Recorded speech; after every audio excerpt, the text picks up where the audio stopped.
Welcome back. I actually want to make one, I guess, technical correction to what I was teaching you in the last video, and then I'll introduce you to friction. So this is where we left off in the last video, and I was calling this the normal force. And I really should have called it the component of the gravitational force that is, I guess we could say, perpendicular, or I guess we could say normal to the surface that the mass is on. And the reason why I'm making this distinction is because this is the pull of gravity, and actually the normal force is the offsetting force, right? In Newton's third law, every action, there's an equal and opposite reaction. The normal force is officially the force that this inclined plane is actually exerting on the mass and keeping the mass from falling into the inclined plane.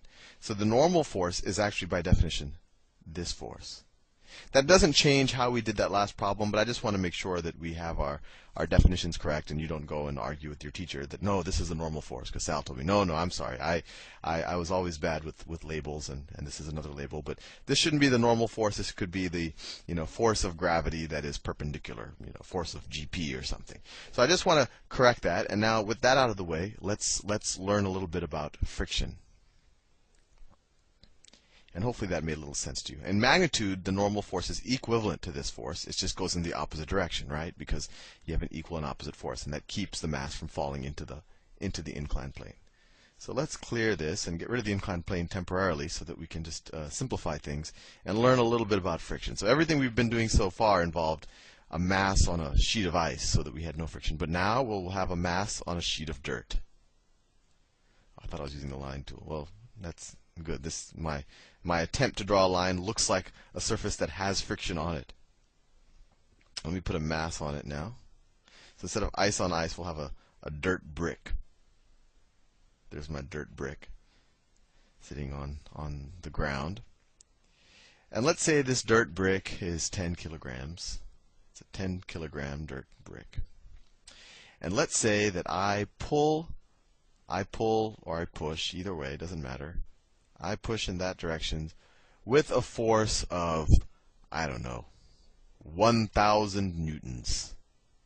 So this force is equal to 1,000 newtons. If we had no friction, if this was ice on ice, this would be a really easy problem. You'd just say F equals ma. So the force is 1,000 newtons in the right direction. Divide that by the mass, and you'd get 100 meters per second squared. So you'd get this really tremendous acceleration.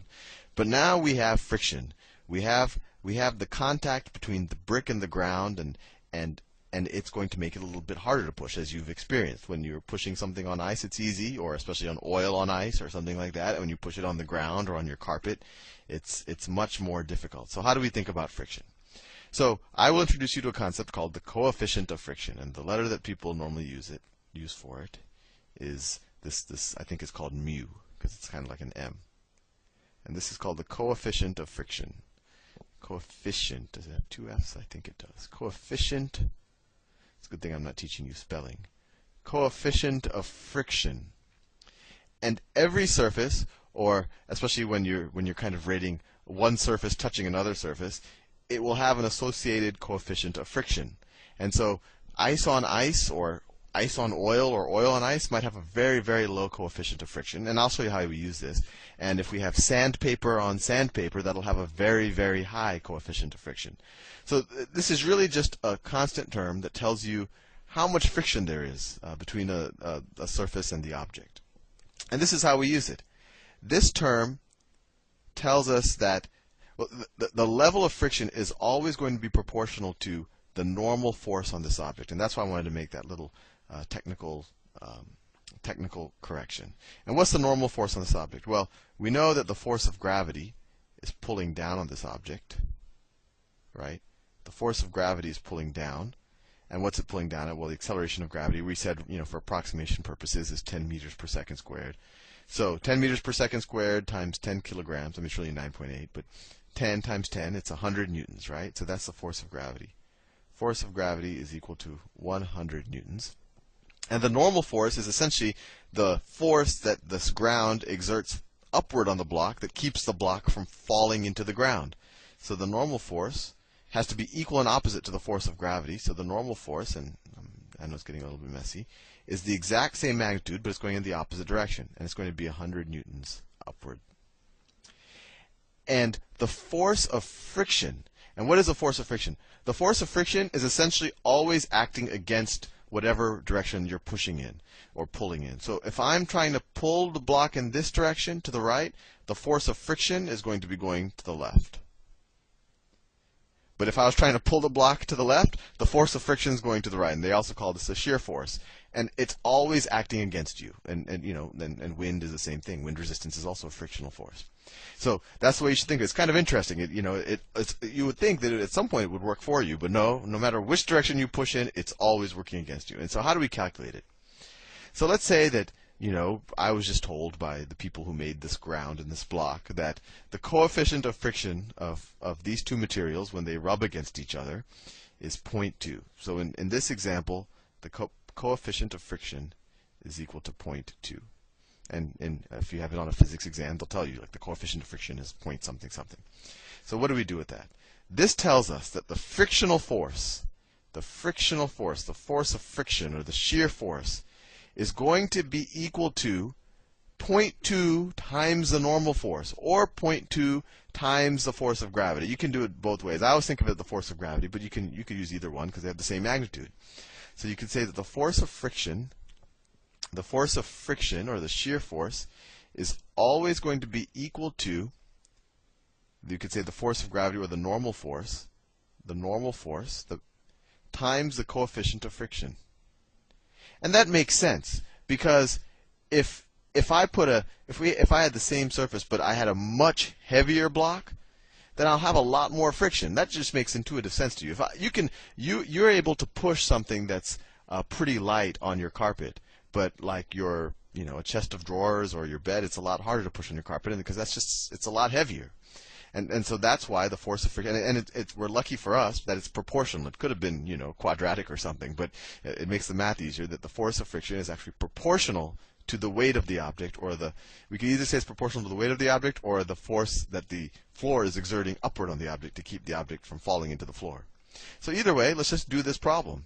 So what's the force of friction here? The force of friction in this problem is going to be equal to the normal force or the force of gravity. We could use either one. So that's 100 newtons times our coefficient of friction. They'll always give you that. Sometimes you have to solve backwards for it, but I think you get the point. So the force of friction is going to be equal 0.2 times 100 newtons. The force of friction is going to be equal to 20 newtons. And force is a vector, so what direction is it going to be acting in? Well, it's going to be acting in the opposite direction that I'm trying to push the object. So it's going to be going to the left. So what is the net force on this object? I'm pushing to the right at 1,000 newtons, and then friction is essentially kind of pulling back at 20 newtons. So the net force in this direction, so we could call it the force sub net, which would equal 1,000 newtons. It's going to be in this direction, right? Because 1,000 is much bigger than 20, so it's 1,000 minus 20, which equals 980 newtons to the right. And so if I wanted to figure out how fast is it accelerating, well, to the right, it is accelerating at, force equals ma, so force net is equal to mass times acceleration, so 980 is equal to 10 kilograms times acceleration. So acceleration is equal to 98 meters per second squared in the rightward direction. And that makes sense because my force of friction is relatively small compared to how fast I'm pulling, or how hard I'm pulling, and maybe I should have done this with 100 newtons, but I think you get the point. And if there was no friction, the acceleration would have been faster. It would have been slightly faster. It would have been 100 meters per second squared. So hopefully I've given you a little bit of an intuition on what friction is, and I've corrected my labeling mistake on normal force. And I'll see you in the next video where we'll apply our friction skills back to the inclined plane problem. I'll see you soon.